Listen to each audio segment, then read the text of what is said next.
Good morning, good afternoon, good evening, depending on your time zone. I welcome you all. I am Nabil Tirmizi, Program Manager from AIBD, and today we are having another information-packed session on visual archives. In August, we did one webinar, which was well appreciated by you all. Thank you very much. It was all about the workflow, the workflow management, the strategies, some tools, some tricks, and some challenges even on the policy level. But today we are discussing about the ethical perspective. At times, we as content creators, when we are want to create any documentary or any news piece and we want to use any archival material, there are many concerns which we as content creators sometimes avoid, sometimes undervalue, and land into so many troubles.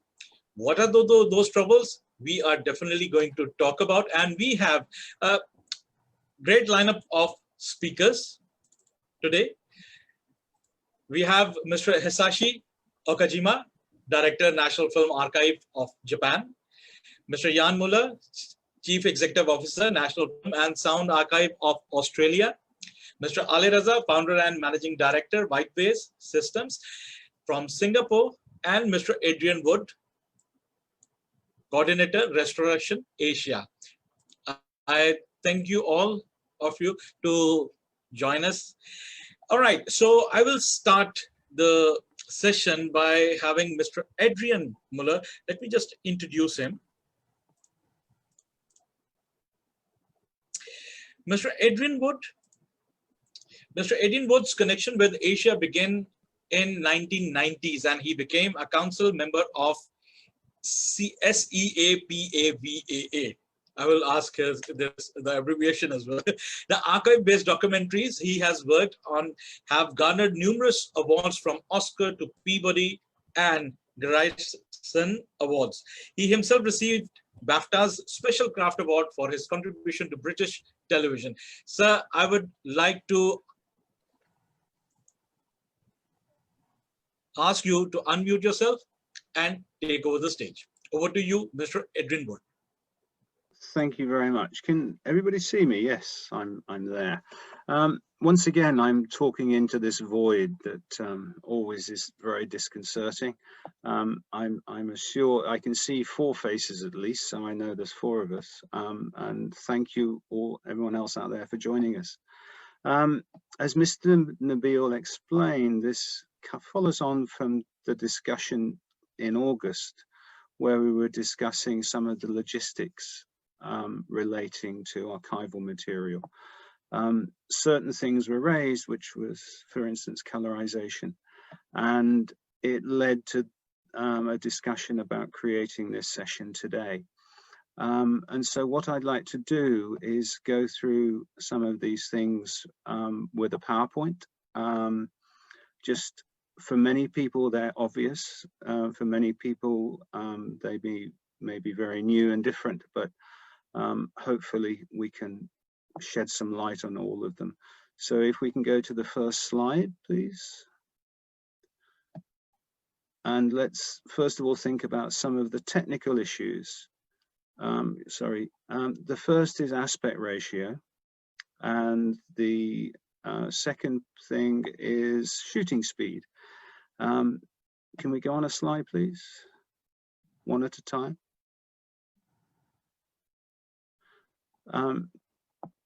Yeah, no, can we go one slide at a time, please? Not okay. So aspect ratio, since sound film began, has been established in a 4:3 aspect ratio, or 1:33. It's what broadcasters tended to use in the days of standard definition.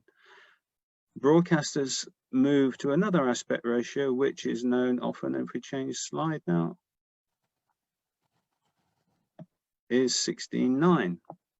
Now, if you take a 4:3 image and just simply crop it, you're losing an awful lot of content. And if we can change the slide, and if you stretch it, you distort the content massively.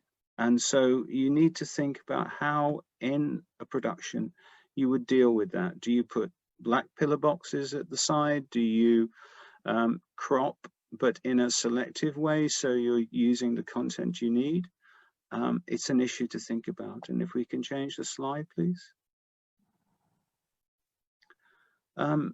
As I said, speed is something that matters. The gentleman on the right was a US president 105 years ago. It was Woodrow Wilson. He complained whenever he went to a movie theater about seeing the speed that he appeared at because it was unnatural. And this was brought about by the fact that whilst you could control the speed of a camera by the cranking of a handle, it was up to a projectionist to choose the speed of projection. And if we go on one slide at a time, the camera had an option of shooting somewhere between 12 frames a second and 25 or 26 frames a second. And that was often the whim of the director, who wanted to use speed as a creative tool to make something more dramatic or more romantic, whatever. The director could tell the camera operator what speed to shoot at. But still, it was the issue of the projectionist, once the film had been finished, either following the procedures set down by the director or doing what the manager of the theater told him so that more films could be shown in a day. Today, if we go on a slide, we'll see that speed has changed many, many times. In the very first patent by Edison, the speed of the film was 46 frames a second. And if we move on, less than 10 years later, a color system was invented that used 32 frames per second. And we move on. Finally, there was a recognition in a couple of years that there were variable speeds for shooting. Not everything was the same. It was regularized by SEMPI at that point at 16 frames per second, or 90 feet of 35 mil per minute.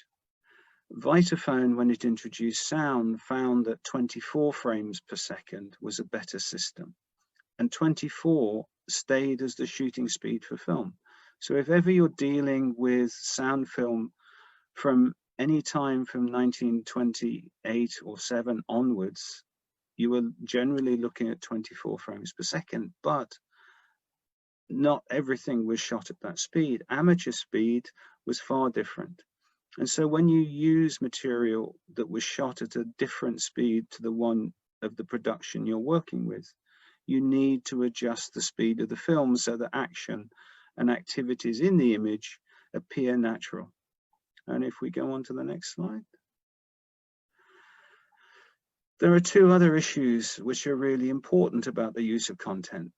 One, and for me it's the most important thing, especially working with documentaries on politics and history, is the factual accuracy of what you use and what you're using the story to tell. There's then an issue about the rights that people have who appear in the film to their images. You may need, depending on the law of the country that you live in, you may need to obtain the permission of the person to use their image. And it doesn't have to be a famous person. It could be a person who is somebody's mother or somebody's child. You can't simply use an image necessarily, depending on the regulations in your country, without having a permission to do so. And you have to be very careful about what you say about those people. And there is then an issue about, if we go on a slide, please.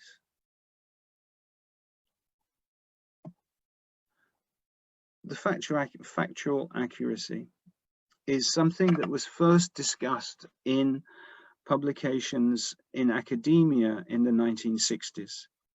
It wasn't until 1976 rather, that this book was published, which discusses in detail the responsibilities of the historian about and its use of film as a form of historical evidence, but also talks about how broadcasters should consider repurposing material and reusing it for television.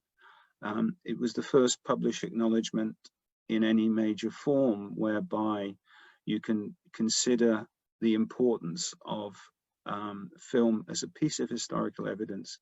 And an interesting section of it is available on the web, so you don't have to go looking for an almost 50-year-old book. You can read it online this afternoon or this evening. If we go on a second, okay. This is a title card for a film, which is a film from 1940, 1941.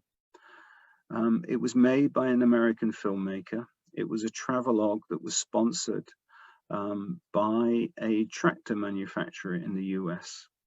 And he paid for this filmmaker to travel around Asia, looking for places where his tractors had been sold. It was rather typical of its time in terms of what it addresses. It speaks about communities and people in a manner that unfortunately was the standard attitude in the 1930s, 40s, even 50s. I remember watching films as a kid at school which were less than complimentary about people of other races, other nations. And so what I'd like to do is play a brief extract of this, which talks about Indigenous peoples in Australia, a community that has got specific protection and recognition today that it lacked at this time. The unfortunate thing for me, and we can discuss this in the broader discussion later, is that today in some places you can still buy material with no warning or caution about the content of it. In the film, if you look at it for it online, you'll very easily find it. It has material of many areas of Asia. It's got images of Hong Kong, images of Singapore, images of Indonesia, and is quite interesting in the historical content it illustrates. So if we could go back to the start of the clip, and after it, Jan Muller will talk about the specific issues of Indigenous peoples in Australia and far more, I'm sure. Thank you. Finally, we came to where the farming country of the land near the ocean gives way to the barren desert that consists of 4/5 of the continent of Australia.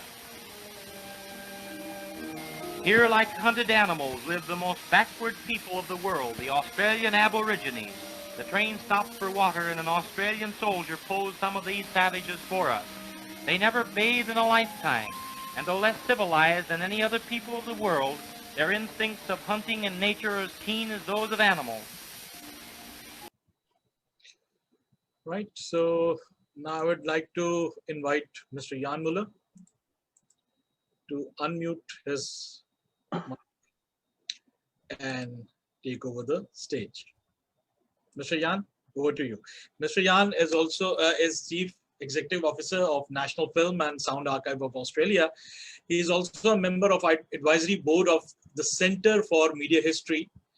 And Mr. Muller is a highly experienced CEO and leader in the digital heritage and culture sector internationally.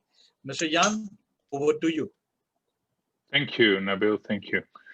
Could you please start the slides for me? Yes.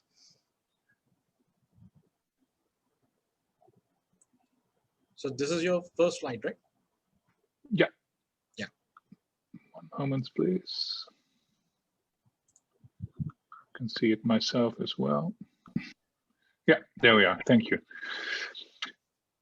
Thank you for inviting me. It's an honor to be here again. And today I would like to talk about our indigenous collections and our relationships with our Aboriginal communities in Australia. As Adrian said, the specific situations of indigenous people in this country, in Australia, and how we, as the National Audiovisual Archive, work with them, which is completely different from, let's say, the traditional way of working as an archive. And I'll give you some examples of why that is the case. Next slide, please. I'll tell you the story about the Martu people, a community from the western desert from Australia. A huge area, actually 13.5 million hectares, twice the size of Tasmania, that island under Australia, or half the size of Malaysia, for example, or exactly the size of a country like Bangladesh. So it's a huge area. Next slide, please. Yeah, sorry again. Yeah, there we are. That's it. Thank you. The Martu people, the people we work with, the community we work with, are some of the last people who walked literally out of the desert into the world of non-Aboriginals, the world of immigrants in Australia. Their parents and their grandparents who lived in traditional lifestyle are actually still alive today. And their culture and language is super strong. It is their responsibility to keep that strong for future generations. Next slide, please. They call it the Pujiman days. The Pujiman days, actually, the period where they literally walked out of the desert and met with the white people for the first time in their lives. These Bushman days, as they also call it, actually is about the years in the generations in which they passed on their information, their knowledge, as they walked and traveled through the country. The world is formed by what they call Jukurpa. And Jukurpa is what we non-Aboriginals would call their dreaming. And it's actually more than that. Jukurpa created their worlds. It is their law and it can't change. And the ancestors who held this knowledge and passed it on to their elders, and their elders passed it on, this information to the young people, to the younger generations, to keep it safe for their kids, for future generations, generation on generation. Actually to indicate that family bonds are crucial and networks of families are crucial. KJ, the Kanjirpa Jukurpa, the organization that we work with, an organization that supports the Martu people to look after culture and country, are actually helping them with technology, with modern technology to keep their stories alive. The technology is used on Martu terms. Martu people decide how and when to use. And its use is always driven by cultural values and the aspirations and ambitions of the Martu people. Technologies to support and complement the Pujiman way, the traditional way of how knowledge was passed down. So what I would like to show you now is how different technologies are used by these Martu people to keep their stories alive, literally. Next slide, please.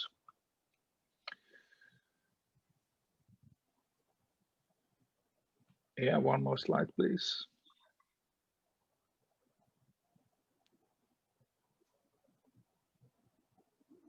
Oh, next slide. Yeah, no, sorry, one back. Yeah, the other one back, sorry, the people sitting on the ground. This one. No, it's one before, but it's okay. Yeah, there we are, that's the one. Film literally is the digital technology I would like to talk about. For Martu people, while many have heard the stories from their parents and grandparents, literally photos and films provide a rich visual pathway to their past. Film is something Martu have readily embraced. The Martu people direct which films, the KG people, the Organization for Culture and Country, which films they make and which films are distributed through the communities literally on hard disks and USB sticks. Next slide, please. I think you skipped one, Nabil. Yeah, and the next one, please. This one. No, the next. Yeah, there we are. Thank you. This is no one back, please.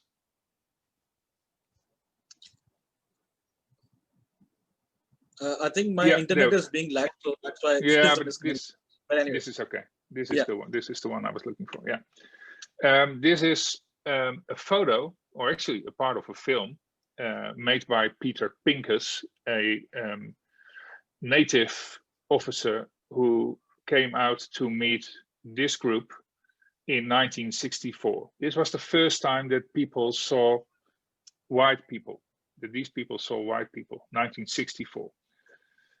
The tape that contained this footage of this family group came into the country and was found in a rock, literally, in 1964. Later, we took the film back to the Mardu people and preserved it for them. And actually, we found much more films than just this one.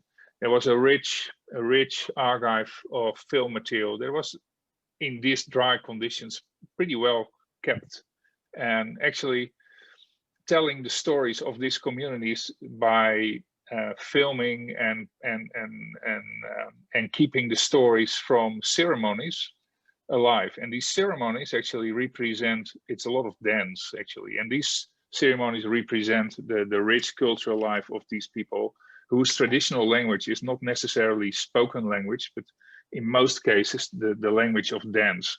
So to have these films that portray these dances, keeping the stories alive of these communities are crucial, are very important. Next slide, please. So what you see here, the guy on the left is the same as the guy on the right. He was one of the boys that were filmed in the 1960s. And now he sees himself back on an iPad. That's how technology actually also enters these communities. But it's an interesting way to keep their stories and to tell the stories to their children and new generation. Next slide, please. To give you an example, this what you see here, this map is actually often how Aboriginals see their land. It's made up of how non-Aboriginals see their land. This is how white people, immigrants, describe the land.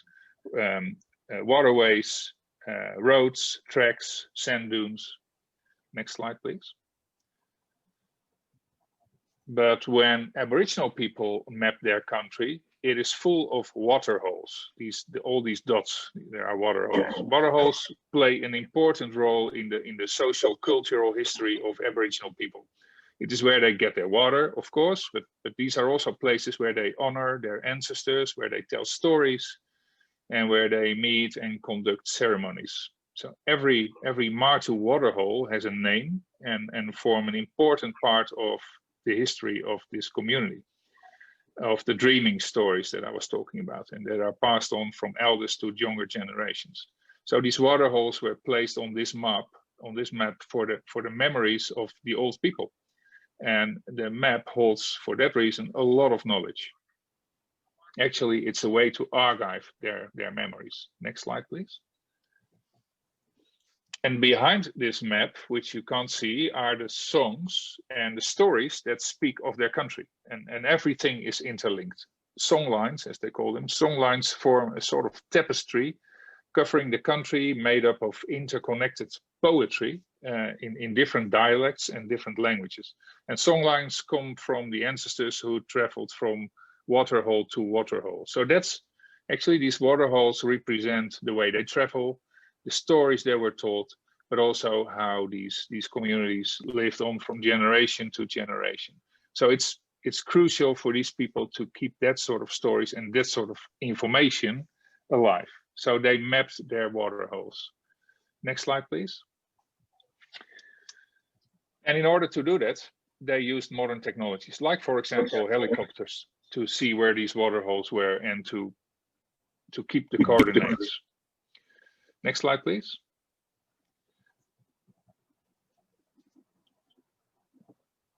So this organization that we work with the Martu people, holds all the information about waterholes in a database. And this database is accessible by the Martu rangers who care for the country. This is their modern way of mapping these waterholes, but also mapping their stories. A beautiful project that they actually started recently is, with all these waterholes come the stories of their community members, and these stories are passed on from generation to generation. What they do is they record the stories, and link it literally to an interactive map of these waterholes, where you can listen to these stories. Per waterhole, there are more stories that they actually in this way keep for future generations. It's an interesting way to map, to link a map to stories and to culture. Next slide, please. And here you see an example. Here you see an example of how the rangers work with their maps, how they gather the stories from these elders, from these Aboriginal people. Next slide, please. The Mardu collection it's a small organization, but it's a huge collection. And as you can see, it consists of oral histories, of films, photos, artifacts, but also a lot of information about all these waterholes that they mapped. They don't have a database yet, or a collections management system for their collection. And that's a big problem, because many of their collection items remain inaccessible to the Martu people. And that's what we are changing, or at least try to change. Next slide, please. To make the collection available means that we need to think along the way these communities think and work. Rather than using the traditional ways of archiving and the traditional way of creating metadata, and when I say traditional, I mean our archival standards, our traditional way of archiving, it's better to understand that these communities actually work along the lines, as what I said before, along the lines of their family structures, their family networks. So if they use if they search for the right use of metadata, and if they search for the right metadata to add to the audiovisual content, what they do is actually, it's sort of crowdsourcing system. They invite people from their communities to look at the films, to look at the audiovisual content, the videos, and to listen to the oral histories, and try to come up with the names of the people that they see or hear. And given the fact that everyone is connected in these Aboriginal communities, it's easy for them to find out what the structure of this family network is, and what the names of the respective people in the videos or the films are. And that's their way to collect metadata, but also to keep their memories safe for future generations. It's another way of adding metadata to content than we do. Next slide, please. Here you see a picture of people from Alice Springs, people from the Strelo Research Center in Alice Springs, an Aboriginal research center in the heart of the country. Here they actually hand over their audio collection, or part of their audio collection. Next slide, please.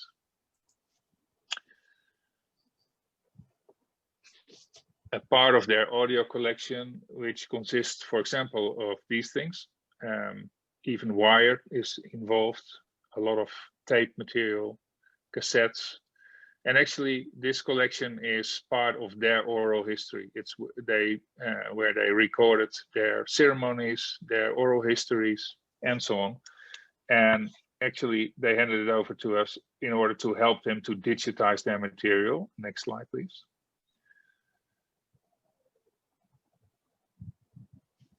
And here you see the people in our studio listening to digitized parts of their collection.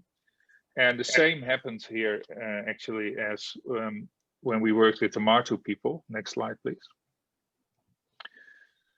You can see here at the right side, you can see one of the elders of this community drawing a map, literally. He's drawing a map, and actually this map represents a journey he once made, and he linked that to the content that he heard, oral histories and music and dance, and he remembered exactly where he was when that was recorded.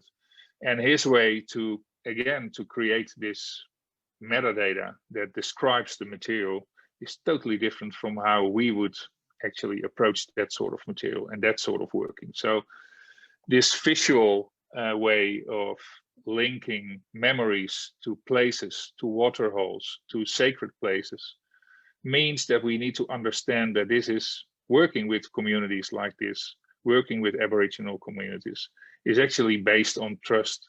We need to understand that when they bring us their material, like what these people from the Strela Research Center do, bringing us their audio collections, that it's not about a physical carrier that they bring to us, but it's about their ancestors. They bring their culture to us. It's not a physical carrier, it's much more than that. It's spiritual. And one of the important things that we learned when we started to work with the Martu people and these people from Alice Springs was that this material is not only sacred material and restricted in the way how many people can handle it, but it's also either men's material or women's material. The elders in the community, they decide whether it's men's business or women's business. Men's business means that only men can touch it and only men can work it, and women's business the same. Only women can work with it, which means that we needed to form two separate teams, a men's team and a women's team, in order to match with their expectations about who's doing what and who's working with whom. It's an interesting way to deal with that culture. And in this slide, the last slide of my presentation, you see indeed how we keep that restricted material safe in our file, in our vaults. It's locked, as you can see, and it can only be touched by only a few people in our organization and a few people in their organization. It's totally different from archiving in the traditional archivist way, but it's crucial to understand that this is about trust. It's about understanding these people, and it's about respecting their ways to deal with their ancestors, which in this case is actually an audiovisual collection. That's my presentation. Thank you very much.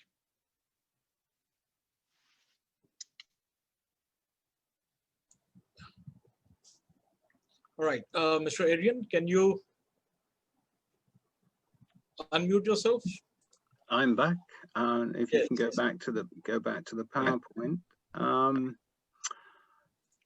Two of the hurdles to program making, especially using historical content, is the cost of using content. It doesn't always come free. And there are many cases when a filmmaker or program maker, even a broadcaster, wants to produce a documentary on a person's history or a nation's history, and the material is not within that nation. It's in a third party's collection, maybe in a place that's inaccessible, but it costs money which is not affordable in your budget. And so it is necessary to try and find solutions. If we go to the next slide, please. There are different things to consider. One is copyright. What is the term of copyright of material? The fact that someone has it doesn't mean copyright still exists in it. Material might be in the hands of one person, but the copyright is in the hands of someone else. You would then, if you're going to avoid breach of copyright, have to pay the copyright holder and also a fee to access to a commercial entity or a non-commercial entity that has the material. And those are things that may mean some material is completely unaffordable. I'm currently working on a project where we face that very problem. And it's a subject matter that is very close to my heart and this discussion, and it's about the importance of archives and archivists in the preservation of history. Some organizations, both commercial and non-commercial, want to charge fees that are wholly disproportionate to the value of those materials in a relatively low budget production, which means that editorial decisions are taken which aren't necessarily for the best of the production, but to make it affordable. And the final thing to consider is if you have a very limited budget, but there is material that is accessible, there's such a thing as public domain content.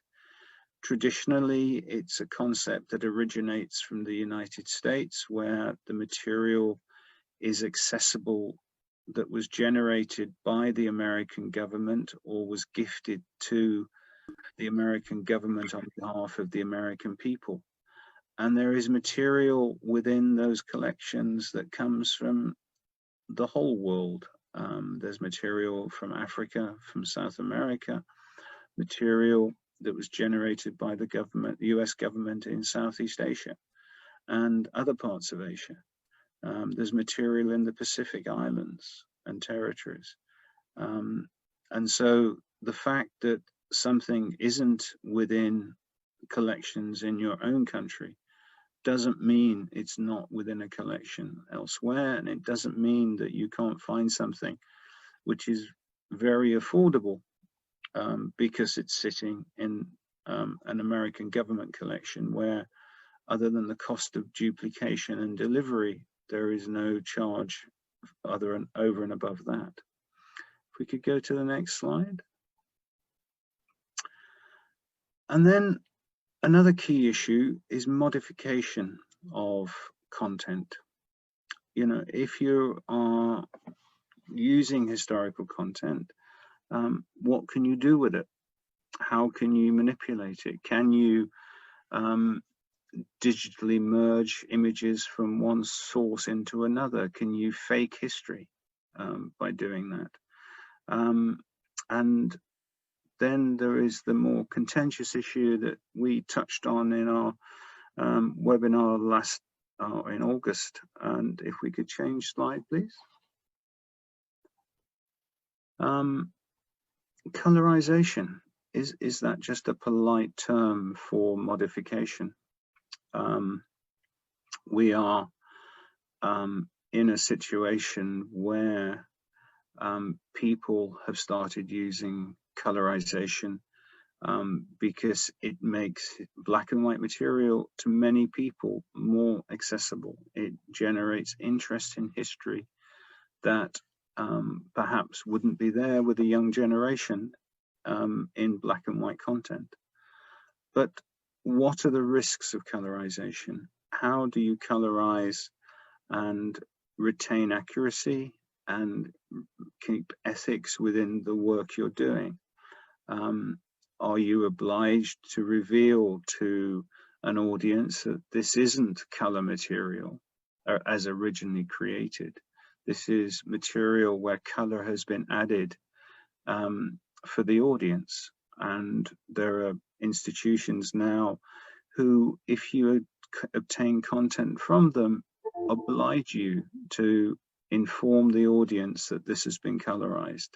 And it's a very healthy policy to my mind. In principle, I don't have an objection to anything that's done with historical content, as long as there is transparency for the people who watch the product that you've created. And if we could go on to the next slide, please. This is a black and white image that is from a shrine near to my home in Fukuoka in Japan.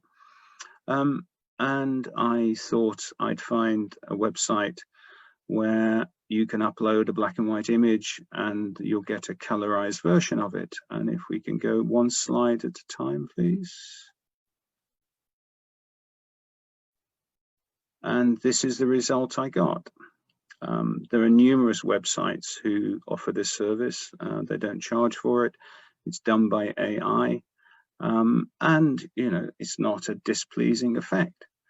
And if I were to be making a documentary and I use the image on the right, well, I wouldn't feel ashamed by it. It wouldn't be too bad. But then if we actually look at the next slide, you will see that that's the actual color. What I did was take a color image, remove the color from it, put it into the service offered on the web. And this is the difference between reality and AI. And there is another slide to go to. Sushi is something that is often on a table in Japan. Many images, and I repeated the process. And if we go to the next slide, you'll see the rendition. Now, well, the stuff on the right isn't too bad, but I certainly wouldn't be wanting to put anything on the bottom left in my mouth. And again, if we go to the next slide, you see that this is how AI from a different provider has totally misinterpreted the shades of gray within the image. The yellow flower has become red, the green leaf has become autumnal, which at this time of year isn't bad. But the sushi on the left seems far more edible. And I, at that point, would like to hand over to Hisashi if he's with us. And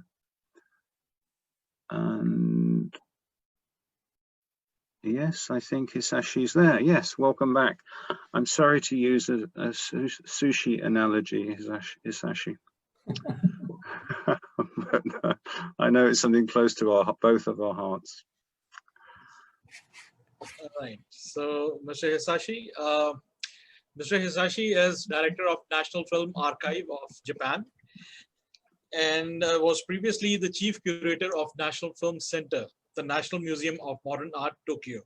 Mr. Hisashi served as the 12th President of the International Federation of Film Archives between 2009 and 2011. Mr. Hisashi, over to you. Thank you, Nabil. I was shocked by the green sushi. It was look horrible and no appetite now. My attitude to colorization is the artificial coloring to the originally black and white film by using the videogram technology and now digital technology. But my attitude to colorization is very simple. I do not like it. Although I like the many people who like colorization, but simply I don't like the colorization. I never do it, and hopefully don't want to be involved in any deed of arbitrary computer coloring at all. Also, I do not like the sonorization, which is the technique rather frequently used in the television programs for years, giving various kinds of the sound effects, sometimes an artificial voice that was totally not in the original silent film. Why I hate them is, again, very simple. They change the original, alter the content of the film, thus they can even change the history of cinema and even the history itself. We have quite a long record of discussions on this theme of the colorization since the related technology started in the 1980s in US and Canada and some other countries. And in the mid-80s, there were the many arguments, particularly among the Hollywood producers and directors. There were really the lively discussions, including that of expressing the plain hatred toward the then new technology, brand new technology. For example, the director Billy Wilder wrote on September 1st in 1986 for the Los Angeles Times, quote, "Those fools do they really think that colorization will make the informer any better, or Citizen Kane or Casablanca? Or do they hope to palm off some of the old stinkers by dipping them in 31 flavors? Is there no end to their greed? Quote, unquote. Of course, there were a certain amount of people who liked the colonizations other than the active propulsion clique and the naive new tech lovers. For instance, in the 1984, Cary Grant, who knew his film, The Topper, in 1937, was to be colorized, welcomed it to say, quote, "I found the process extremely interesting and trust your company." This is Earl Glick's Colorization Incorporated, will continue to color other memorable films in the same manner, unquote. The good summary of all these stimulative but sometimes boring discussions were described in the chapter 9 of the very famous book, famous for the film archivist, the chapter of the colorization. In the book Nitrate Won't Wait, Film Preservations in the United States, written by Anthony Slide, written in 1992. And we all know that all these arguments consequently did lead to the legislations of the National Film Preservation Act and the National Film Registry in the US, which were in long term very effective for the complete preservations of the selected important films in the US. It is by all means a clever scheme, also from the public film archive point of view. The law indicates that if any alteration, colorization, shortening, or harsh cutting, or whatever have you, is made for the film on the list of the National Film Registry, the producer of the new version must clearly note what he has done on the film or he materially altered, and that the original creative decision is not connected with the version at all. In other words, it clarifies the disclaimer by the creators to the version. Paul Spear, my friend, the former head of the film department of the MBRS divisions of the Library of Congress, who came to Japan, who passed away last December, once said in Tokyo that this National Film Registry scheme is much influenced by the Japan's national treasure system, in Japanese, kokuho seido, kokuho. Ironically, in Japan, there's this scheme has not been adopted to the motion picture film, excepting for several examples of the films made in the Meiji period.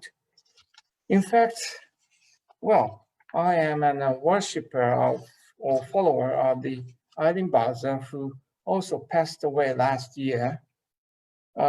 She said, quote, "Our chief goal in film restoration is to try and get as close as we can to what the audience saw on opening night. I don't think we have any interest in what might be popular. I think that belongs more to the commercial world than the world of archives. In other words, we have the interest of a film historian to try the best we can to recreate that original experience. Although, of course, we are not the same audience at all, and we know that," unquote. So you can see me on this screen as a very old-fashioned, traditionally stubborn, and rather say radically conservative film archivist who drafted an ethical document called the FIAF 70th Anniversary Manifesto adopted in Paris in 2008, which you'll see on the FIAF website. It explains several crucial reasons why we don't abandon the motion picture film in this fast-changing and never-stopping world of digital age. The fourth point of the reason, there's many reasons, but the fourth point of the reason why we don't throw film away is, quote, the film elements held in archive vaults are the original materials from which all copies are derived. One can determine from them whether a copy is complete or not. The more digital technology is developed, the easier it will be to change or even arbitrarily alter content. Unjustified alteration or unfair distortion, however, can always be detected by comparison with the original film, provided it has been properly stored, unquote.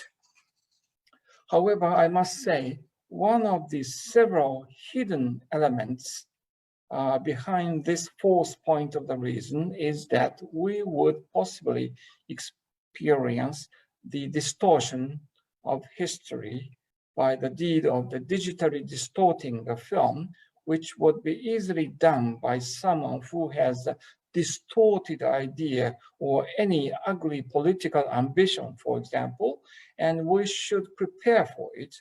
But probably it would be difficult to stop it because the access to the film archive will become more and more easily, more and more expected.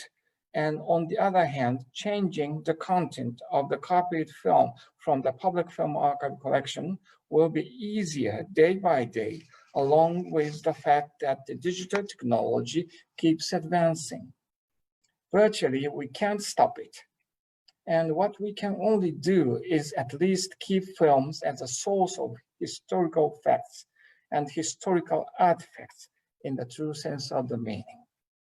Colorization seems one of the serious blasphemies, sorry for using this term, but I don't know any milder ones, against the deed of the people who not only who created the film, but also who saw it when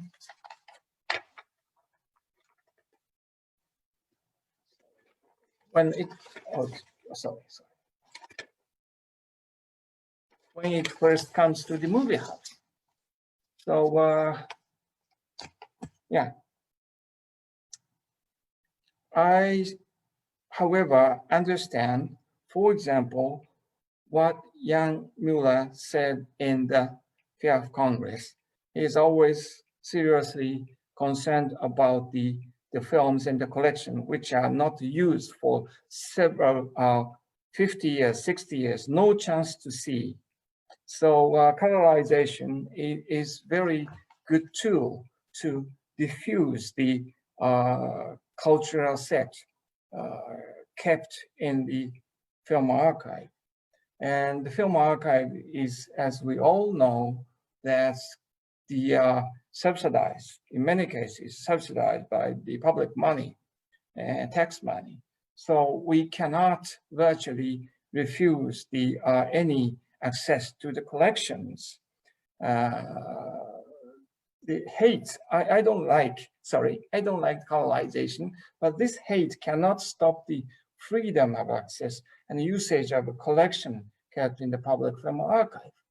And also people started to use the term creative reuse. Creative reuse is a very strong term, and film archivists cannot overcome on this usage of the term, particularly when the film is in a public domain. Colonization is a commercially right thing, I believe, and even necessary, both for the users and the archives, archive management people in particular, but at the same time, it is a wrong thing, culturally, historically, and aesthetically. Well, thanks to the Adrian's, I found the, this is the book by Anthony Slide. So, oh, this is the reverse side. Anyhow, that's the thanks to the Adrians. I found this document of the Imperial War Museums, the policy on the colorizations of the original black and white film and the photographs for licensing for use in commercial projects. This is a very well thought document, and for example, it says the request for Imperial War Museum permission will be considered according to the following guidelines. 1, material must not be misrepresented. The viewer, reader must clearly be aware that they are looking at an artistic rendition of the original black and white materials. Number 2, IWM permission to colorize does not include any endorsement for the historical accuracy of the colorization. Number 3, Imperial War Museum would require specific credit acknowledging that the material shown in an artistic renditions of the original black and white material. For example, you can see this. Sorry, I didn't prepare any. Oh, this is again. Well, anyway, there's the credits, the copyright, IWM, artistic rendition, and the year, or film, colorized footage, artistic rendition, year, original black and white film, copyright, Imperial War Museum. This is very, very clear and clever examples for the colorization issues.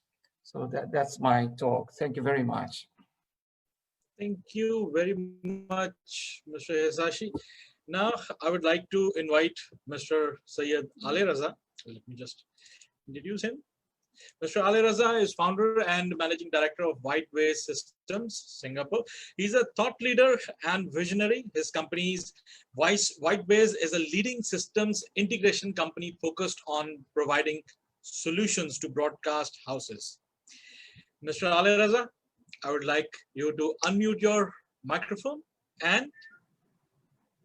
Yeah, thank you, Nabil. Thank you for having me. Pleasure to be on this board. Right, so I have a few things to say. Number one, last August, when we did the previous seminar, we had a discussion, we had a short presentation on color correction. So first of all, let me explain in what context that was done. The context at that time was that we were mainly talking about content that was preserved on magnetic media. And when we tried to bring the magnetic media content into the digital format, we noticed that there was a lot of color distortion. It was a colored film, it was not a black and white video, it was a color video. And there was a lot of distortion, and there was a lot of color bleeding, and there was a lot of the colors changing from frame to frame. In one frame, it was like a character was wearing a green shirt, and it became purple. Then in the next frame, it became blue, etc. So the owner of the content at that time, in the project that we did, decided that I mean, the video was not in a suitable shape to be shown to viewers, so they decided to go for color correction. Color correction, not colorization. Second thing is that yes, I agree with all with Mr. Okajima and with Jan Muller, and on the fact that if it's a historical black and white film, it cannot be and should not be changed. If the aspect ratio is 4:3, keep the aspect ratio at 4:3. Don't even change the aspect ratio. keep the original film as it is. Secondly, second point was in the previous conversations was that there is a film that was made by a black and white film that was made a long time ago by, let's say, a Charlie Chaplin film or a historical film made by, some creative director. So we should absolutely keep the original film as close to the original as possible without changing anything. And taking a historical film and colorizing it doesn't really make sense. I mean, I don't know why people do it, and they should not do it, definitely. Thirdly, Jan, thanks for giving us a really great presentation on how you guys are preserving the ancient culture and this thing. So I have an interesting view on that. There are a number of old ancient cultures that are disappearing.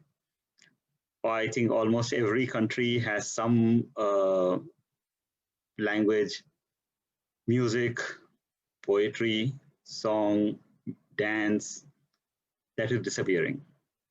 In fact, I read recently came across a news report where they said that in Northeast India in Assam, there was a singer, an old lady, who was one of the last speakers of a language that has disappeared. And after she died, there'll be no more of that language completely disappears. So it's very sad that an entire language, an entire culture is disappearing. And fortunately, a few videographers went there and they captured her singing a song, the old lady singing a song in that language. And after that, she passed away, and that whole language, whole culture died with her. So it's very sad, and we need to, keep an archive of all the older cultures, languages, song, dance, music, poetry, as much as possible. There's no replacement to it, and colorization is not going to help in any way. I mean, it doesn't make sense to colorize.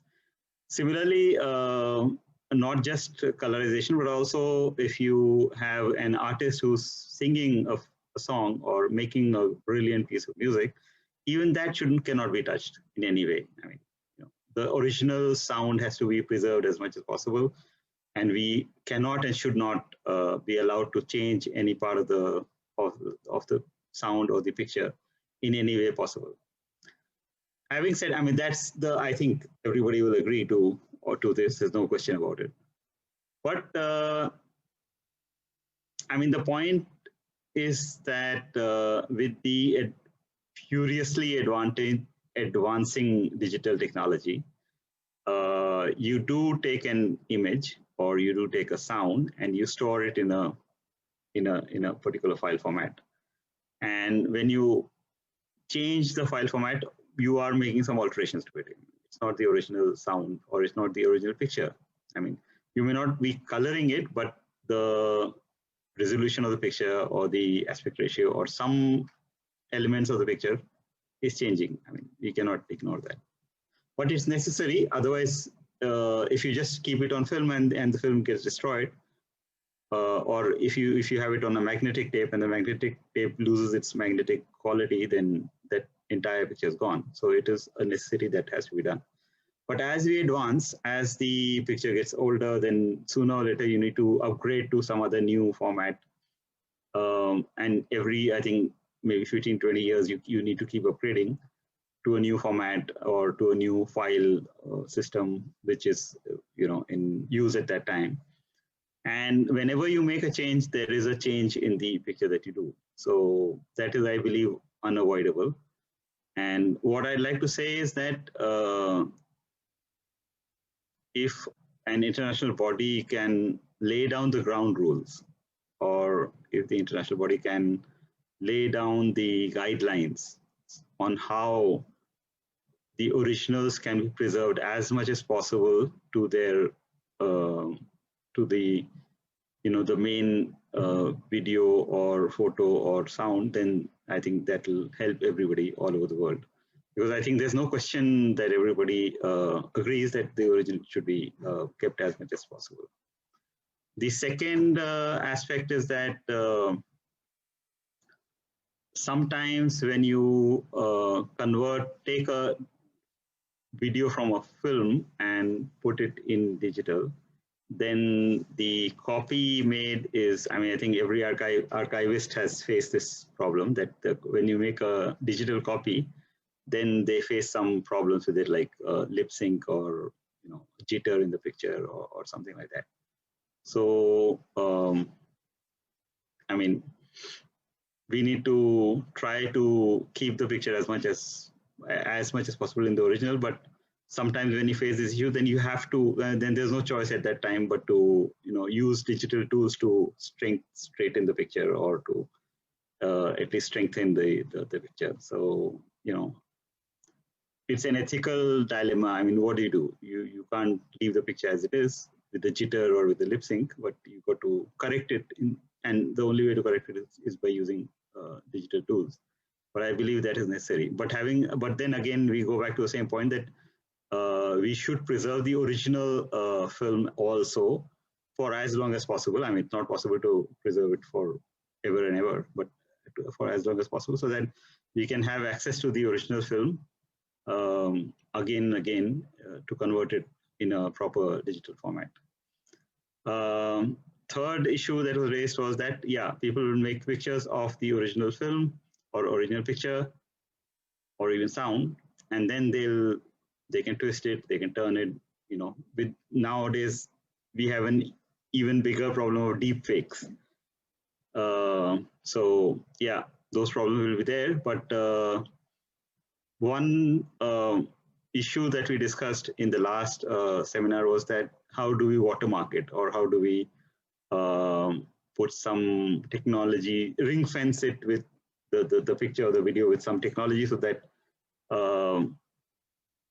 I mean, the digital alteration is not possible. So we also explored to some extent, to say that if you remove the watermark, then it will appear as that this is not really the original picture, whereas the picture with the watermark will appear that this is the original picture. I mean, or a close copy to the original picture. So something like that should be done, so that when the viewer sees the video or sees the picture, then he knows that, this is really the original, or this is not the original and it could have been doctored. So there's a clear difference between him seeing a real original picture copy versus seeing a doctored copy. So something like that. I think some technologies are coming out with. So just as new technologies are coming out to distort the picture or to produce deep fakes or to colorize it and etc. At the same time, technologies are coming out to preserve to ring fence the original picture so that it cannot be changed. So lots and lots of issues, and I don't think. I mean, I would like to thank AIBD for bringing this issue up, because it's an issue of great importance. And I think we should have a robust debate on this, and we should keep discussing as the world changes around us, so that the next generation of archivists can understand the arguments to and fro, for and against colorization, and come to their own conclusions and make sure that our history and our legacy is preserved as much as possible for the future generations to come. So, thank you. Thank you very much. Thank you very much, sir. Now I would like to invite Mr. Adrian Wood. Now we are moving towards our second, and Adrian Wood will be the moderator of this session. Over to you, Mr. Adrian.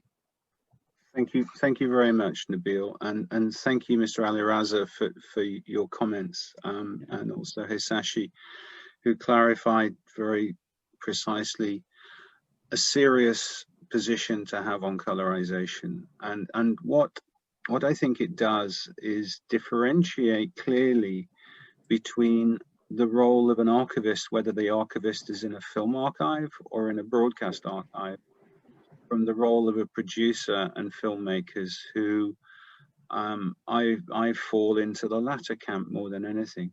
But personally, I've always advocated transparency in whatever I've done, whether it's in production or whether it's in restoration.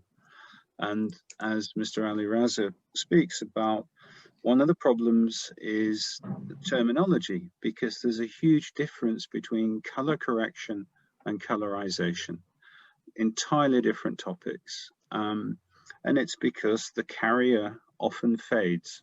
There's a propensity for material, especially Kodak print stock from the 1950s, to fade completely to magenta, 50s, 60s. The negatives fortunately don't, but you have to have access to the negative to be able to recover normal balanced color from it. I've got many things to say. I think the key is the separation between archivists in every corner of the world and production personnel. They're very different. I think it's important that we remember that colorization was commercially adopted by Pathé in around 1910, when they started painting on film in a factory in Paris. And so you will find color materials going back over 100 years, which were hand painted by groups of women working almost slave-like in a Paris factory. But there were people dabbling with color film systems as early as 1906. There was a commercial exploitation of a color system in 1910 that recorded remarkable scenes in India.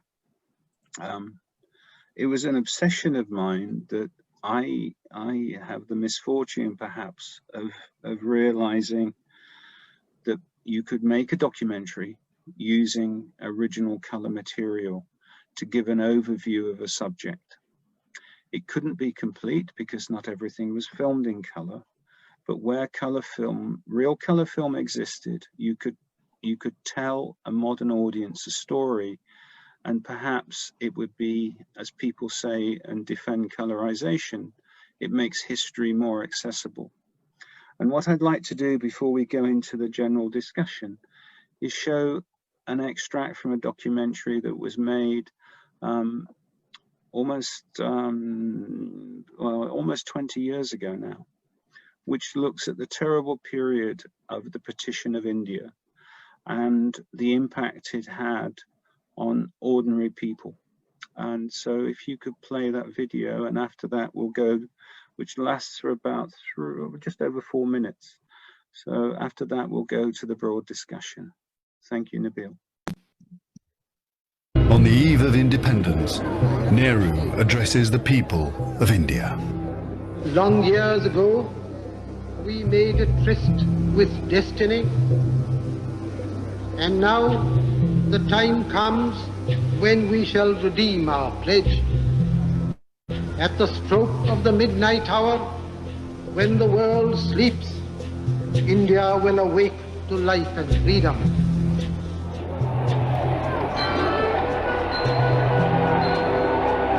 The 15th of August, 1947, the British Empire in India has come to an end. The last Viceroy, Louis Mountbatten. The flag raising and the salute were done amid scenes of the most fantastic rejoicing. And as the flag broke, a brilliant rainbow appeared in the sky, which was taken by the crowd as a good omen.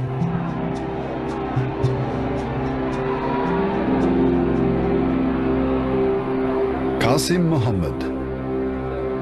On the 15th of August came freedom. The freedom to burn, loot and murder. While Delhi and Karachi were celebrating, central Punjab was burning.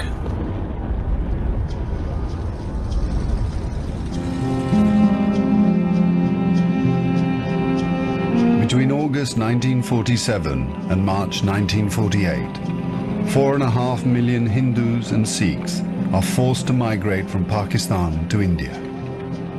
6 million Muslims must move in the opposite direction. Britons and Indians witnessed the bloodshed. Shahid Ahmed. It is a battleground. People have gone mad. Trains to Pakistan are being looted and occupants slaughtered. We all knew that carnage was in the offing. So did Mountbatten. The British Empire, which tried to build India over centuries, can never live down this great tragedy.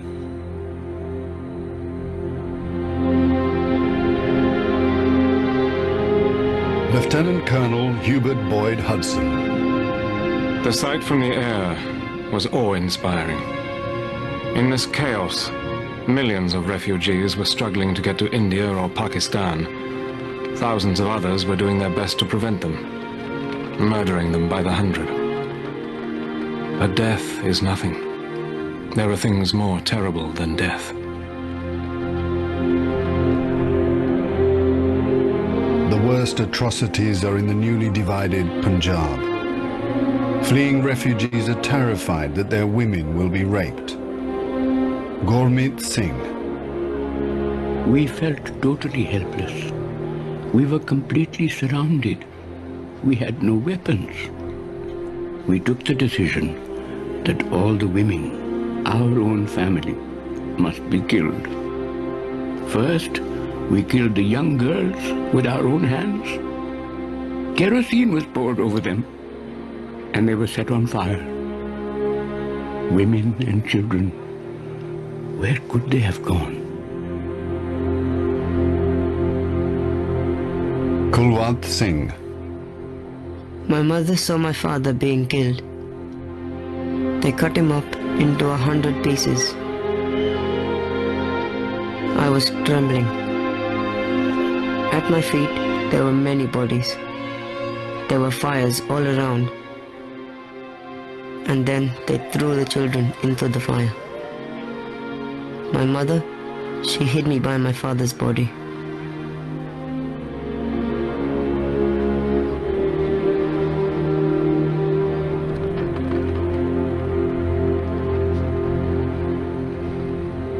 "10 million people are displaced in the partition of India. 1 million are dead." The images are very harrowing. The way that the filmmakers I worked with made them even more harrowing by the use of letters and writings from diaries at the time and the use of music. But none of that material was colorized. None of it came from India. None of it came from Pakistan. It was sitting unwatched and unseen previously in the Imperial War Museum in London. It wasn't necessary to colorize because color film was there to tell that tragic story. And it's why we made a point of using color film that was really color film, and always will. I'll always be transparent about where film is in color and where it is not. The problem comes, and we should talk about it generally, not just me speaking about it, but in a creative level, if you have material that is crucial to tell a story that is black and white, but you want to integrate it into something that is color, then is it legitimate in that case with transparency to colorize it? I have no objection whatsoever, as long as people know what you're doing.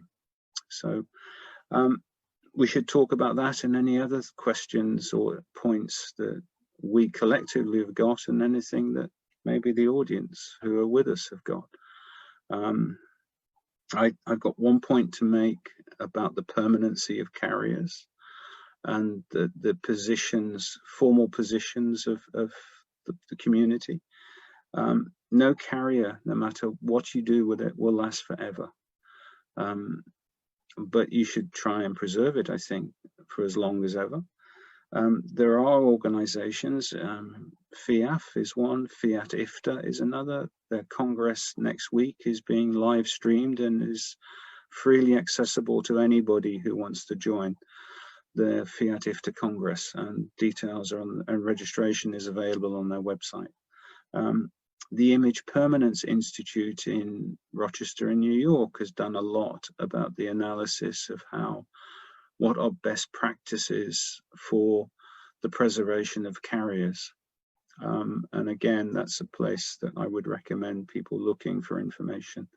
IPI.org, I believe, is the website, but I'm sure Nabil and AIBD can share that information with everybody. So please contribute. I feel as though I've spoken too much.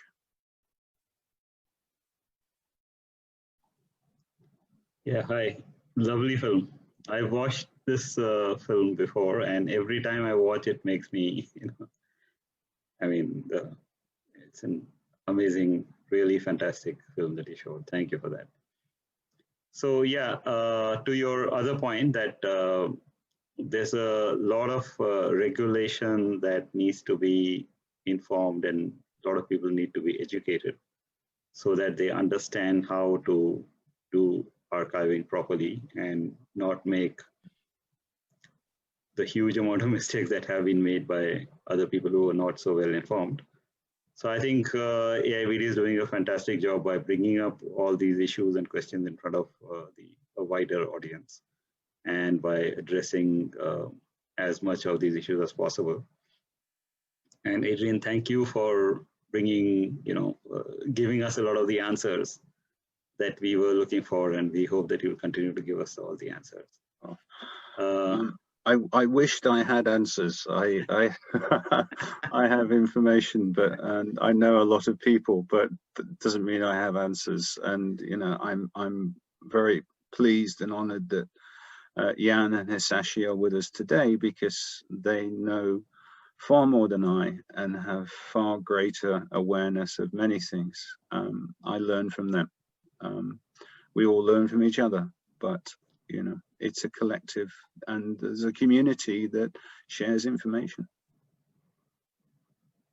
So Jan's work seems to be very amazing. I mean, really.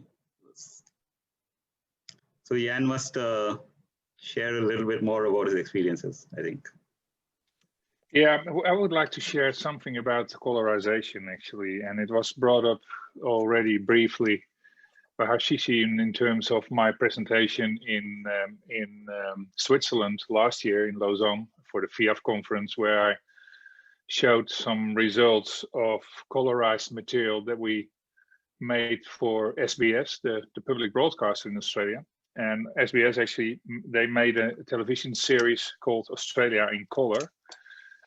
And about, I think 50% of that content came from our archive, was restored, digitized in some cases even first, restored as well, and colorized with a company in Paris. And actually, the technique we used was the same technique that was used by the film director, a famous film director, Peter Jackson, who made a First World War documentary called "They Shall Not Grow Old."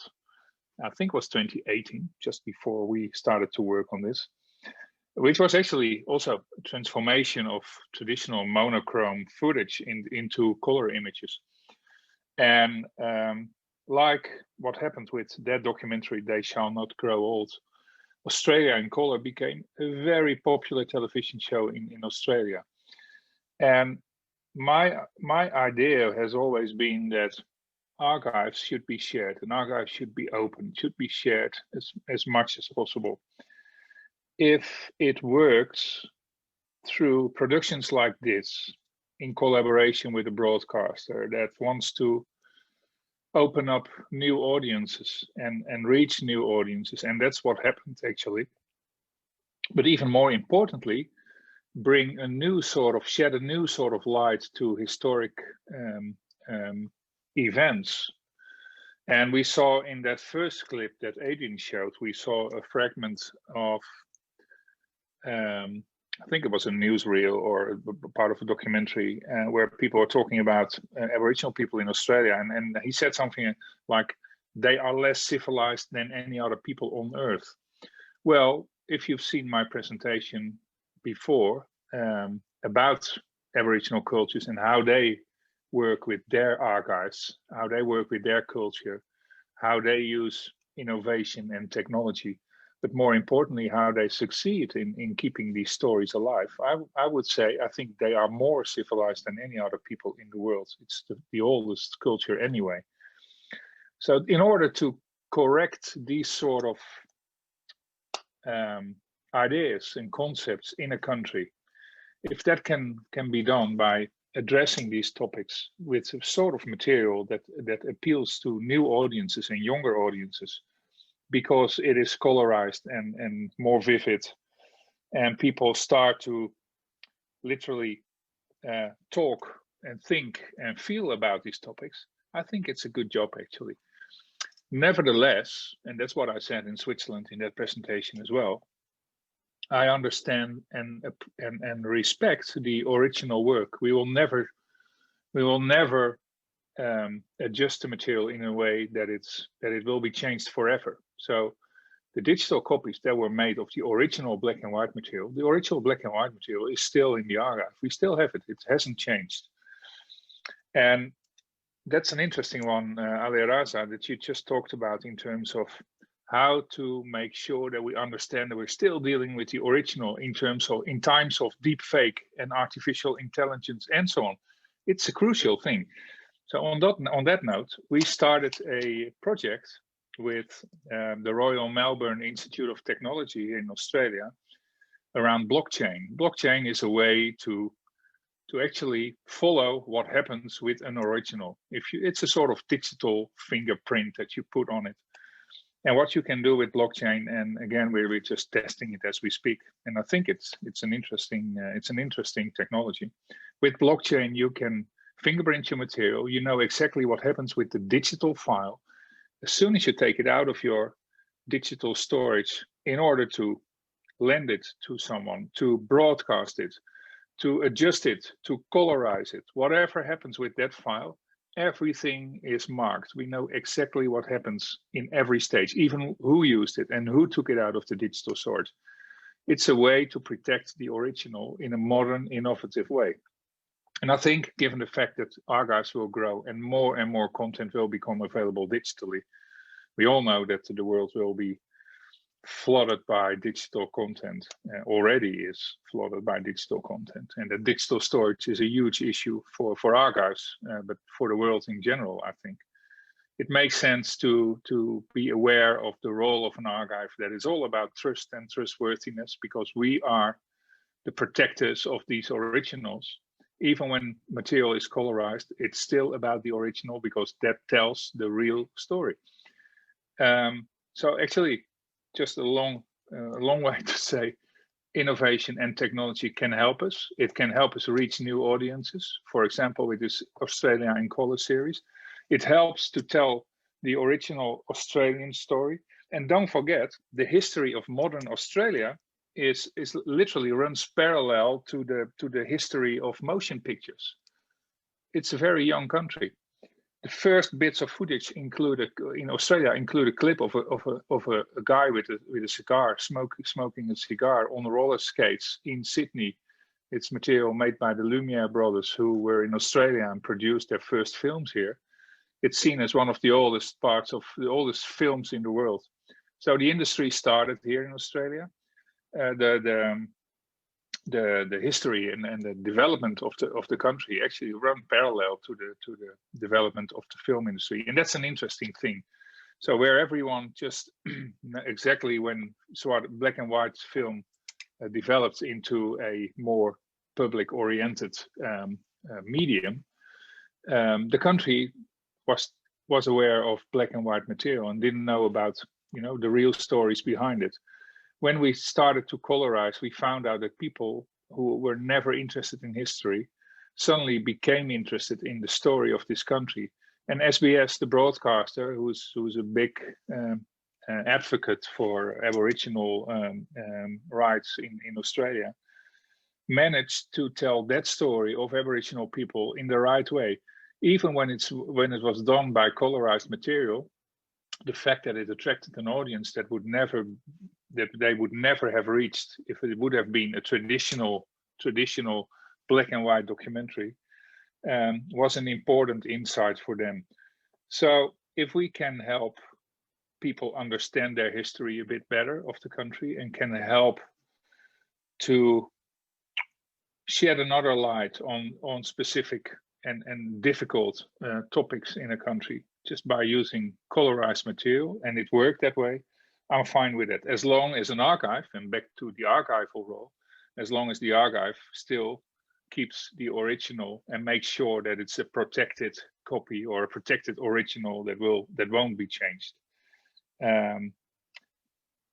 I think it's an interesting discussion. And it's indeed what Adrian said. I think there's a difference between broadcast archives and film archives, for sure. I come from a broadcast archive in the Netherlands and work for a mostly film archive in Australia now. I see the differences. I see the ways people opinionate about this and how they differ in their opinions. But at the end of the day, I think whatever sort of archive it is about sharing your material. It is about telling stories with your archive that can be done in very, very different ways. Innovation, technology, digital helps us to reach our audiences more than ever.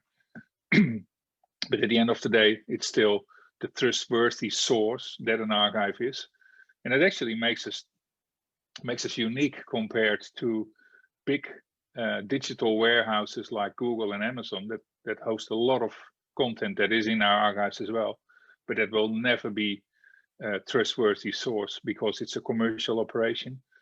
When they decide that they want to get rid of parts of their, not even collections, but part of their video databases, they will decide without letting anyone know. So the trustworthy role of an archive, the trust role of an archive is a crucial one. We should never change things. It happened recently in America, actually, where the National Archive, for the sake of an exhibition in Washington, actually changed a picture of a demonstration after Trump's election in 2016, where people were holding protest boards with texts that were not very nice for Mr. Trump, and they blurred it. The National Archive of America blurred a few of these texts in order to use it in their communication around that specific exhibition. An archivist saw that and actually published that, and the National Archives had to give their apologies to the world, actually, that they changed history. They blurred some of the text on these boards and pretended that it was not that bad as it was in these days. All to say that the only role for an archive is to be the trustworthy protector of national stories in national archives. And I think that even when you colorize material or use technologies or like blockchain to fingerprint and to follow the material, that will never change. That's the most crucial part of our work.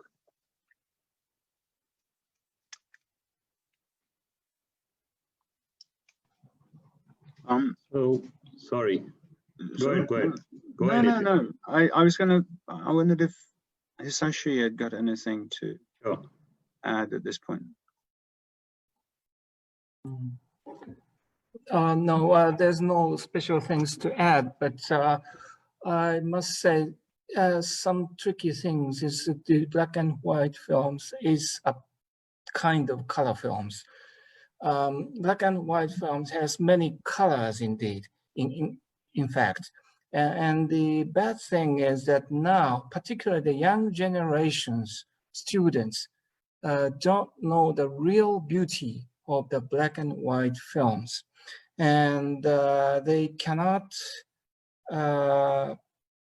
be distinctive to the real beauty of the 35mm black and white film from the videogram black and white film. So, for example, we have the several prints of the 35mm films. When the film is very, very popular or very, very important, we every 10 years make the new prints. And for example, we have the Kurosawa's Sanjuro in 1962. We have the almost original print viewing copies made in 1970 or something. And also we have the prints of the 1980s. And also we have the prints of 93 or something.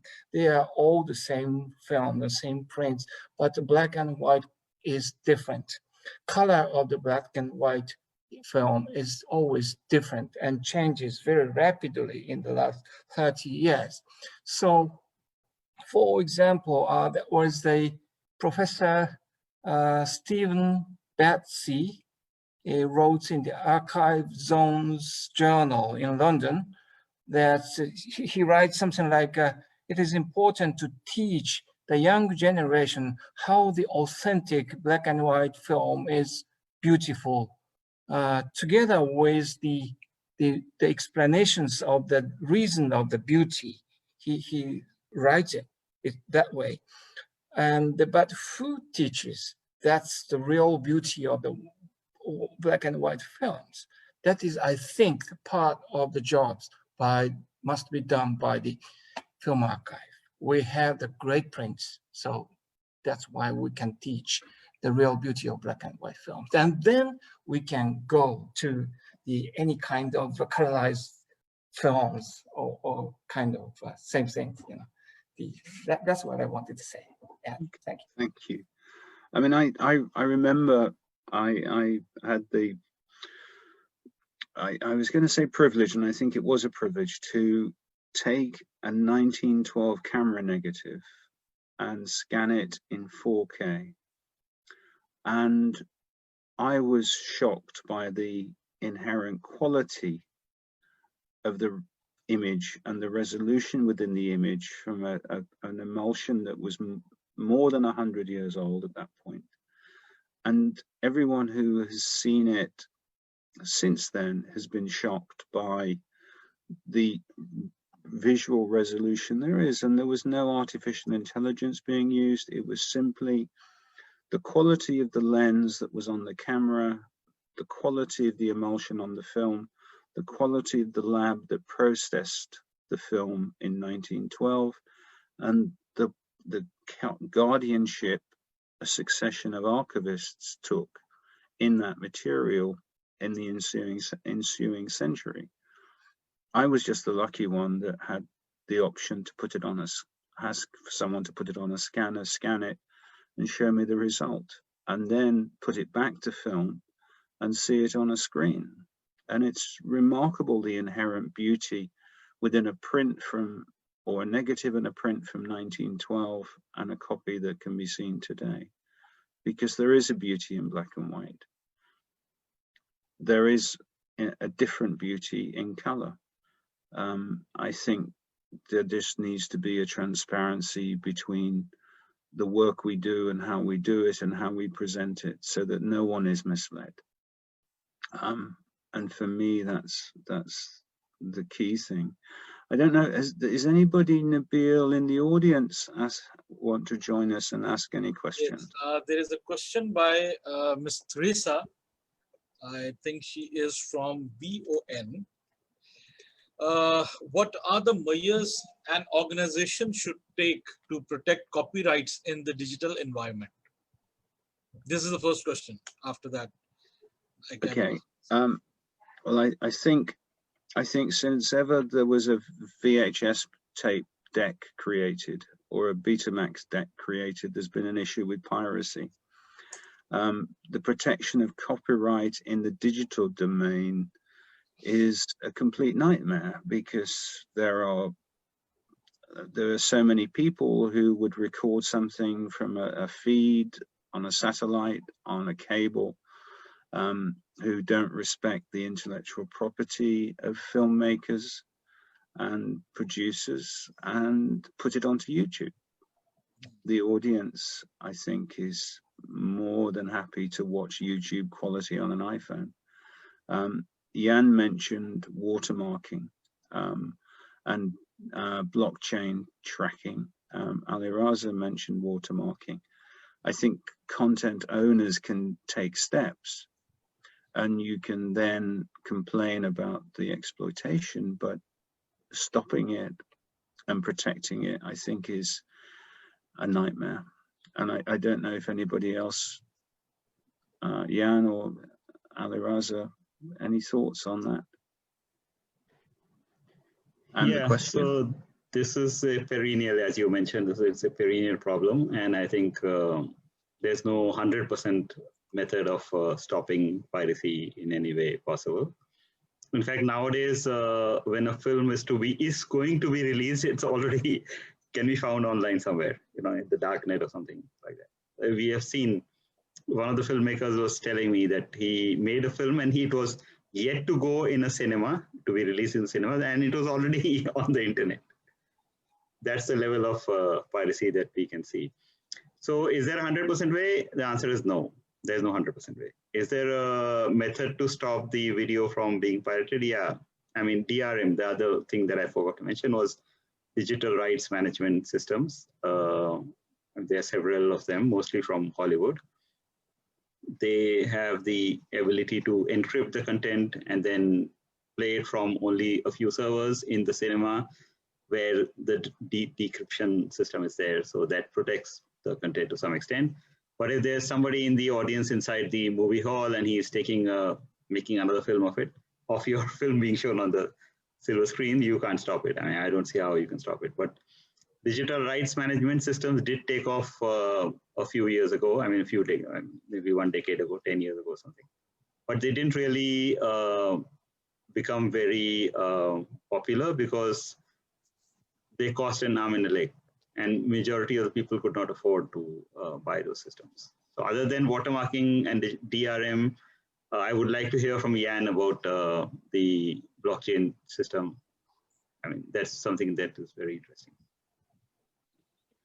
Yeah, it's one of the ways to protect the material and to be able to trace what happens. I just try to explain how it works. It's actually a digital fingerprint that is added to the original file, digital file in this way. But the question is about the digital environment. So it could work. It is a way to protect your material and to know exactly what happens with the material. And again, it's not just what happened after it's been taken from the archive or any organization's file. It's even about who browsed through it, who researched it, who added metadata to it, and what metadata.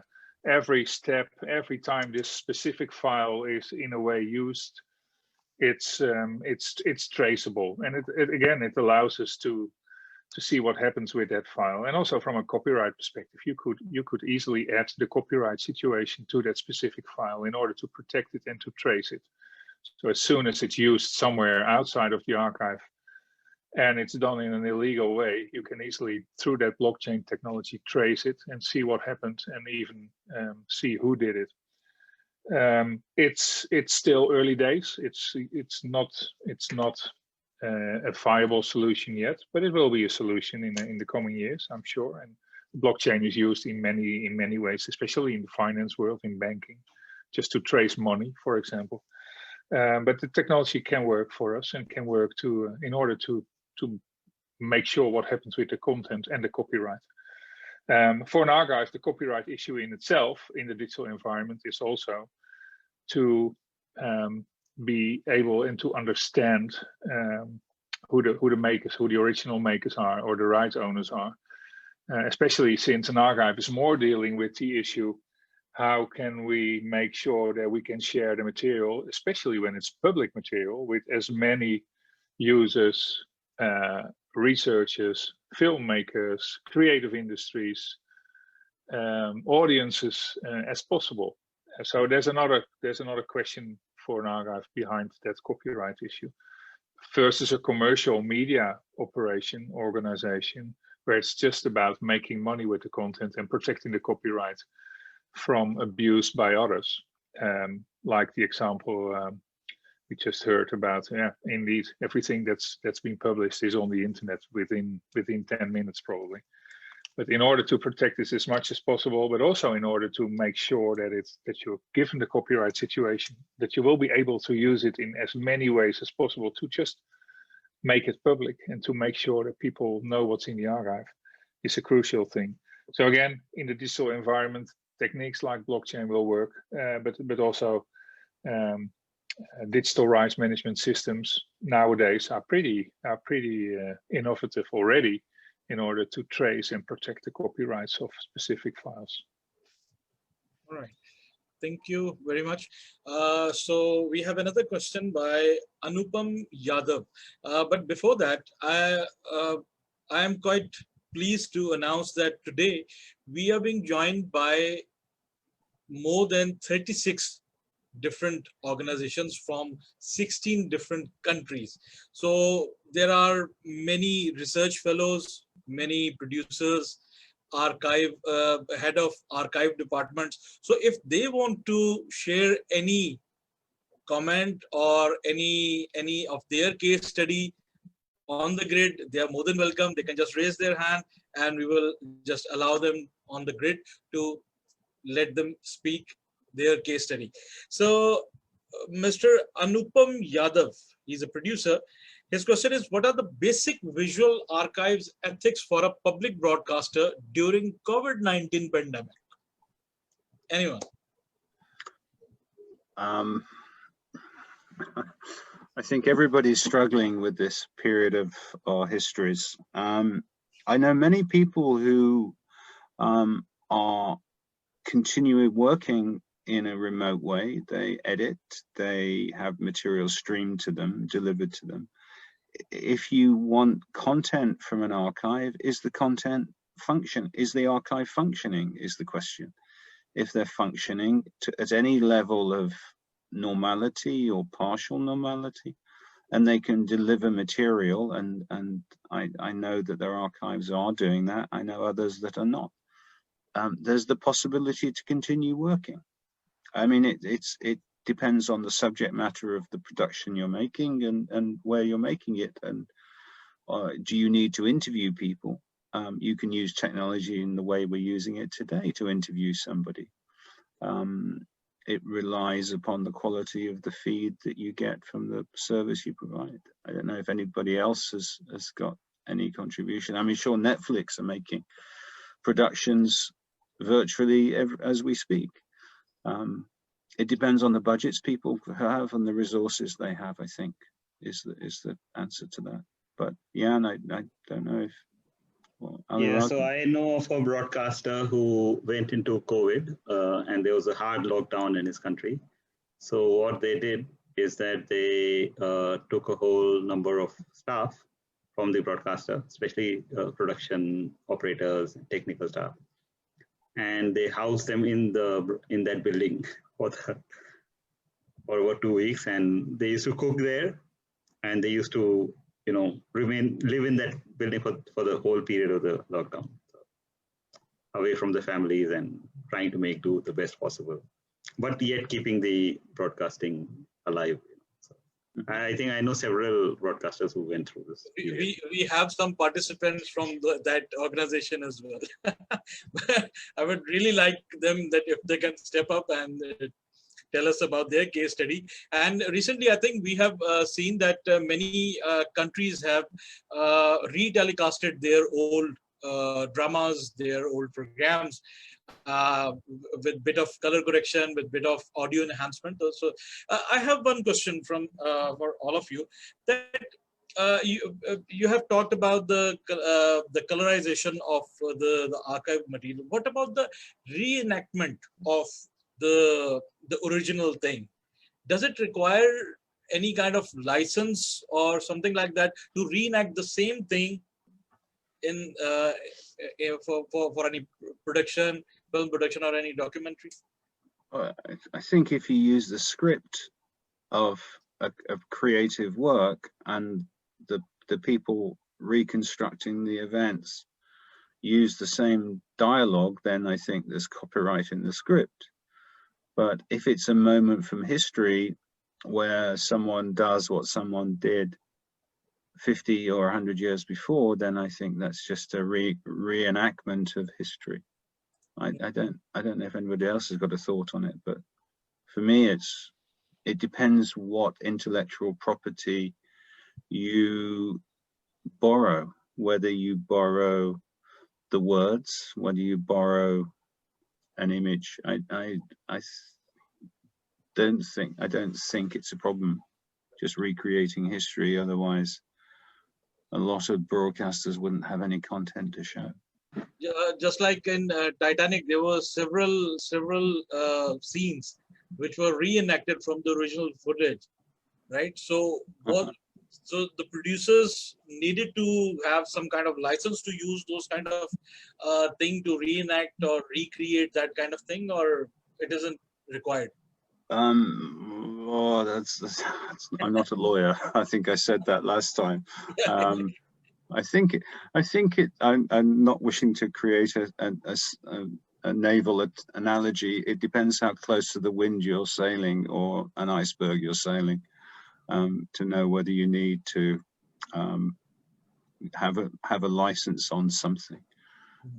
Certainly a script, I think, would be protected, but again, it depends on how old the script is.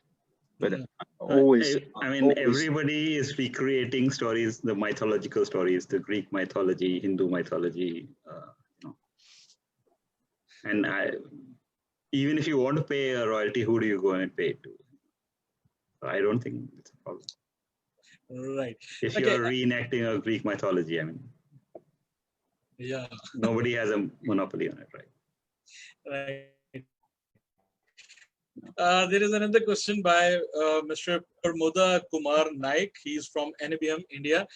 And his question is, what is the archive system, storage system? So maybe he wants to ask that the best possible solution. So I think Mr. Ali Raza is the best one to answer this thing. So what is the most best thing for storing the archives at the moment? So we've done a lot of analysis on this question, and majority of the people store it in some hard disk somewhere, which has a RAID controller and RAID 5 or RAID 6, etc., etc.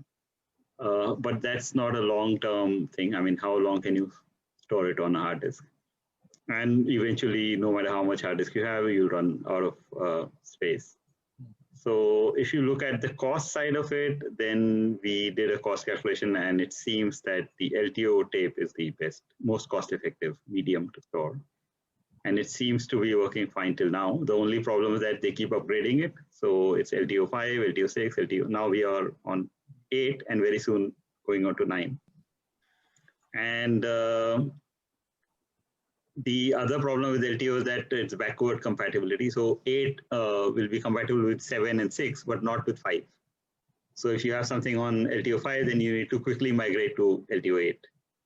And it's an ongoing process. It's a never-ending process which you need to keep doing. Yeah. I mean, one comment, Nabil, is the previous webinar still online? Yes, it is available on YouTube. After brother, I would be pasting the previous webinar on the chat box now. So after this webinar, anyone can watch it, and we will be uploading this webinar as well in the coming days.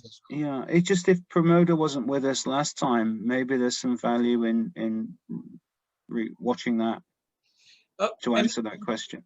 Another question I want to ask Mr. Ali Raza, that some of the broadcasters had this concern that after few times of usage, LTO, the material and LTO tape, it fades a bit. Is it the thing, or is it the right question? No, it should not, because it's a digital tape.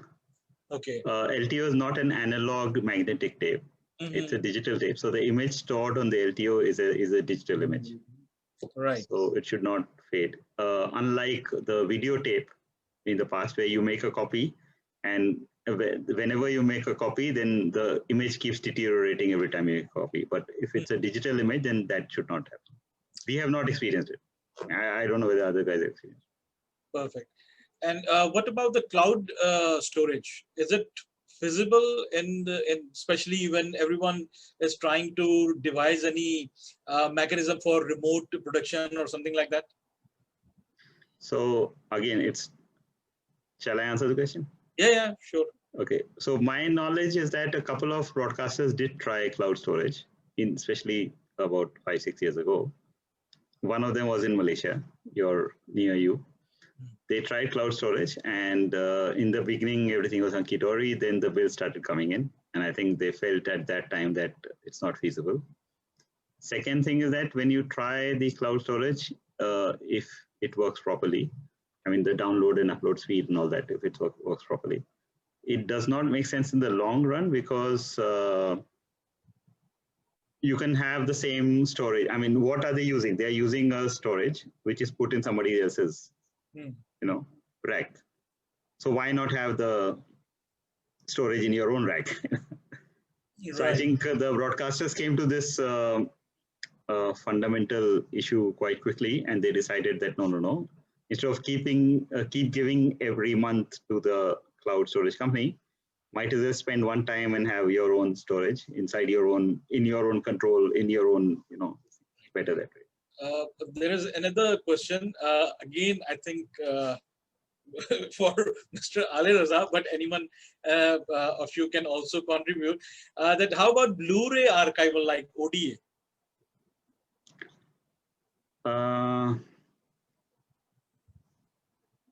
My personal opinion, this is my personal opinion, is that we should not be using technology that is proprietary, because there's one company that is backing it, and obviously they are making it for profit. So if they stop tomorrow, you have archived a lot on your Blu-ray, and then the technology vanishes. How will you read it? So one of my ex-customers faced this problem. They have, even today, they have archive on some old method, and they don't know how to retrieve it. Right. So, okay. Thank you. There is a comment by Mr. Ronel Narayan. He's from Fiji. He's representing the Fiji government. He has a very nice comment, but I would really like him to come on the grid and comment on this thing if he wants. Let me just allow him. Yeah, we know Ronel for many years. Great guy. Yes. So I'm promoting him as a panelist. So if he can unmute his microphone. All right. All right, let me just read it from him. I like the idea of originality, and here in Fiji, our ministry is producing and broadcasting our video content from as early as 70s. We have programmed Back in Time, which brings stories from history, cultural aspects, which people amazingly loves to watch. So we have maintained the footages onto our servers. So again, digital. We have many people from Nigeria. If anyone wants to come on the grid, I will be surely like to have them on the grid. Rather, what I do is that I would like to push everyone to the grid so we can have a bit of networking. And yeah, Ronald is there. Yeah, Ronald, hi, Bula. Just to say, it's great that you've got material from the 70s and it's now in a digital form.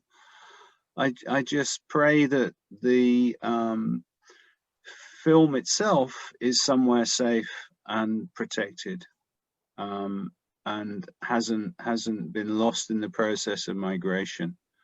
And if Fiji needs support in terms of safe storage advice, then I'm sure you have neighbors in your part of the world who could offer some of that. Jan is holding up his finger. I will turn off my mic. Yeah, I would like to say that we're more than happy to help if there's anything that you might need from us in Australia. We recently got some funding from the government here to reach out to Pacific countries from an archival perspective. So let's catch up later, Ronil, but we're happy to help. Sure, thank you. All right, there is another question by Mr. Nitin Dorji. He is from Bhutan Broadcasting Service. Besides historical and cultural footage, which other footage should we consider for archiving? Experts. Oh, I think if something was created,